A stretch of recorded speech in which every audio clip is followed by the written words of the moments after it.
Sada se ne sjeća tačan koji je tu smotav, koga meri sam upoznao slučajno.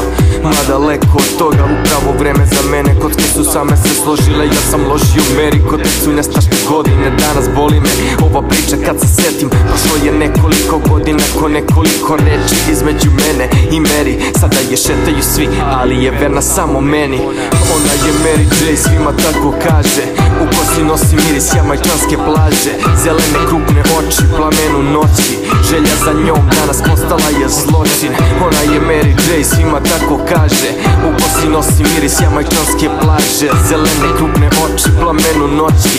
Želja za njom danas postala je zločin. Samo odjednom naša kukla je veza. Ona je tvrdila da zna stvari koje ja ne znam, da je ne vole moji, kažu da me truje, da se muzikom bavim jer ona tuje. Kuši je ova spika, morat će da pali, tako je bolje za nas dvoje. Tada smo se rastali, bio sam sjeban, više nego sjeban, jer Mary je uvek bila više nego žena, više nego vezan. Bio sam za Mary, probao sam mnogo drugih, ali nisu mi po Mary.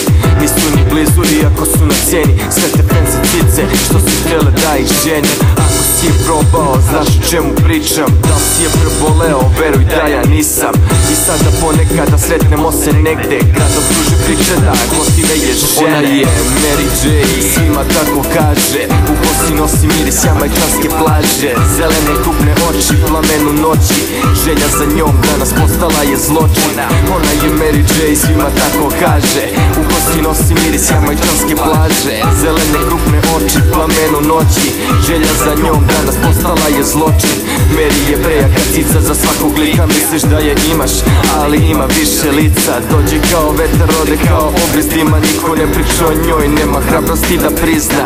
A i ova priča provida je kao rizla. Ok, opet sam sa njom, ispao sam pizda. Ne znam kako moći ću mojima da priznam, ali i za teti još rekao im nisam. Ona je Mary J, svima tako kaže. U kosi nosi miris jamajčanske plaže, zelene krupne oči, plamenu noći. Želja za njom danas postala je zločin. Ona je Mary J, svima tako kaže. U kosi nosi miris jamajčanske plaže, zelene krupne oči, plamenu noći. Želja za njom danas postala je zločin.